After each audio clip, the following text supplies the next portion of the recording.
এই সব মিথ্যা কথা। না মিথ্যা কথা, না মিথ্যা কথা। সত্যি করে বলো কিসের জন্য আসলা না? না সত্যি কথা না। কয় মিনিট দেরি করে উঠছিলা? হ্যাঁ, ঘুম থেকে কয়টা বাজে উঠছিলা?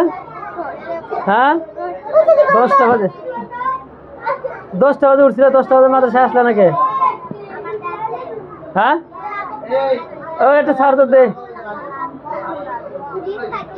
মিথ্যা কথা বলে। মাদ্রাসায় আসা লাগবে দেখে ঘুম থেকে দেরি করে উঠছে, তাই না? হ্যাঁ, এই কি হলো? ওর খবর আছে আজকে। লাঠি দে, লাঠিটা দেন তো। হাত দাও, তোমাকে হাতের উপরে মারবো। আসলা না কেন? হ্যাঁ হ্যাঁ, মারবো? জোরে মারবো না আস্তে মারবো? হ্যাঁ, শুনি না। আস্তে আস্তে কেন?